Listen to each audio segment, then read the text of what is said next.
Hello!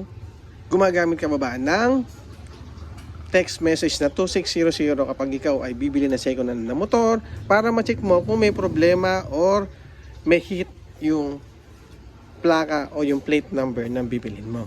Ngayon mga kaibigan, huwag na po tayong gagamit ng ganong text message kasi yung 2600 ay sabi nga ni LTO ay hindi na po updated dyan at hanggat maaari po ay hindi na po natin siya pwedeng gamitin kasi nga po ito po ay nagkakaroon lang ng problema minsan sa atin kasi nga po hindi po lumalabas ng tama or mali po yung naibibigay na information ng 2600. Kaya mas nare-recommend ng LTO na gamitin natin yung LTO tracker kasi dito sa LTO trackers matatrack natin, syempre kaya nga LTO tracker ay malalaman natin kung ang motor o yung plaka na bibilhin mo ay merong hit.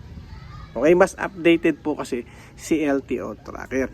Ngayon, kung ikaw naman ay nag-aalala pa doon sa mga binigay kong LTO tracker or medyo nagkukuli ka pa, kung gusto mo, pwede mo naman ipa-check, ipa-verify sa LTO kung ito ba ay talon kasa or may hit na tinatawag natin, sabihin natin kasama yun sa mga meron siyang kaso para po malaman natin na legit, legal, at walang problema yung mabibili natin na second hand na motor.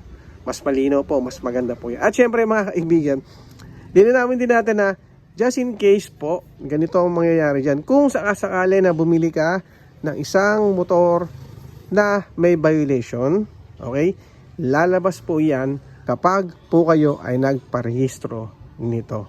Okay, halimbawa po sabihin natin nakita sa NCAP na may violation to. Although, ang bibigyan lang po nila ng notice ay yung first owner. Pero kapag pinarenew po ninyo, lalabas po doon na meron siyang violation. At kailangan mo munang bayaran ni first owner yung hit nito bago natin ito maparehistro. Okay? So, yun lang, malinaw lang ha. So, linawin lang natin na huwag na po tayong gagamit ng 2600 sa pagpa-verify ng mga plaka natin. Kasi nga po, hindi na po yan updated at baka po mali-mali na ibigay sa atin. Yun lang. Salamat. Thank you.